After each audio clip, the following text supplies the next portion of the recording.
उज़ैर अलैहिस्सलाम अंबिया किराम की जमात में एक करीम और अजीम नबी थे।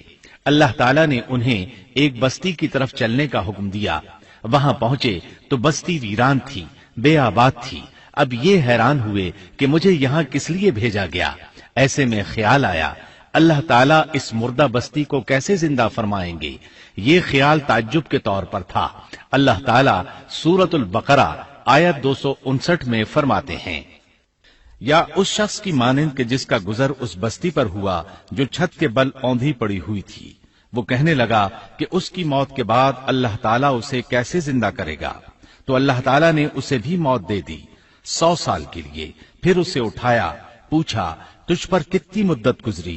कहने लगा एक दिन या दिन का कुछ हिस्सा। अल्लाह ताला ने फरमाया तू 100 साल तक ठहरा रहा।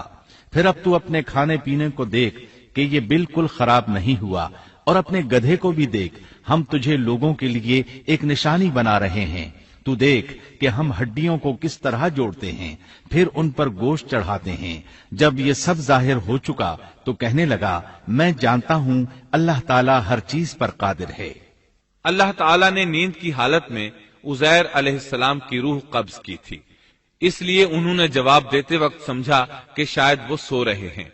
उन्हें ये एहसास भी न हुआ कि मैं तो इतना अरसा मुर्दा रहा हूं। जब वो सोए थे तो सुबह का वक्त था। जब दोबारा जिंदगी मिली तो असर के वक्त आंख खुली।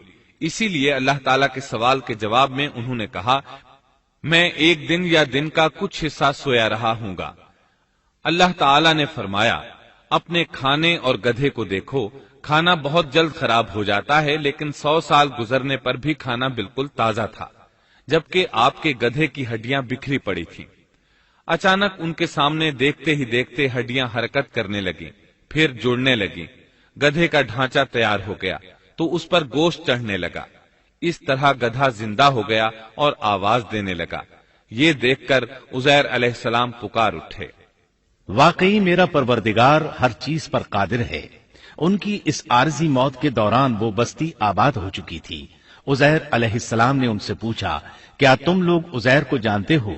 उन्होंने कहा जी हां, उन्हें फौत हुए 100 साल से जायद अरसा बीत चुका है।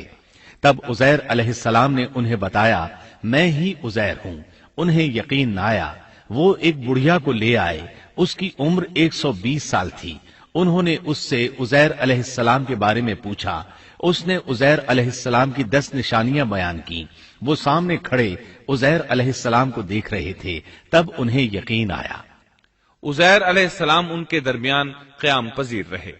आपने उन्हें नए सिरे से तौरात की तालीम दी। वो उसको भूल चुके थे। बस्ती वाले उनसे बहुत मुतासिर हो गए, उनकी ताजीम करने लगे।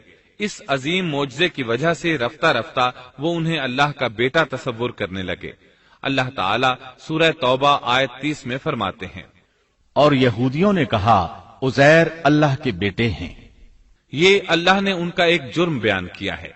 ये जुर्म उनमें नस्ल दर नस्ल चलता रहा, यहां तक कि इस दौर में भी यहूदी उज़ैर अलैहिस्सलाम को अल्लाह का बेटा मानते हैं।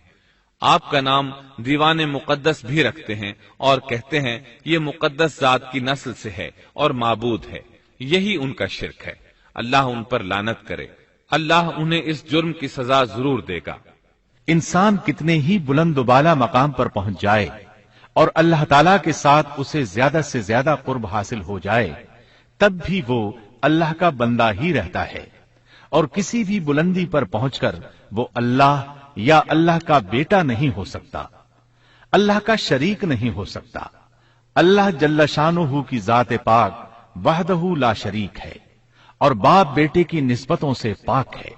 लिहाजा इंसान की सबसे बड़ी गुमराही ये है कि वो जब किसी बरगुजीदा इंसान से ऐसे उमूर सादिर होते देखता है जो अक्ल में नहीं आते, तो रोब या अकीदत की बिना पर पुकार उठता है कि ये हस्ती तो खुद अल्लाह है जो इंसानी शक्ल में आई है, या उसका बेटा है, या अल्लाह ताला की शरीक है। वो ये नहीं सोचता कि बिलाशुबह इन वाकयात का जारी होना अल्लाह की ताकत के जरिए है, जो बतौर निशान उस बरगुजीदा इंसान के हाथों जारी हुए। इसके बावजूद ये न अल्लाह है न अल्लाह का बेटा, बल्कि उसका एक पसंदीदा बंदा है। اور یہ امور اللہ تعالیٰ کے خاص قوانین کے تحت صرف اس کی تائید اور اس کی صداقت کے لیے ظاہر ہوتے ہیں، ورنہ وہ بھی اللہ تعالیٰ کے آگے اسی طرح مجبور ہے جس طرح دوسری مخلوق۔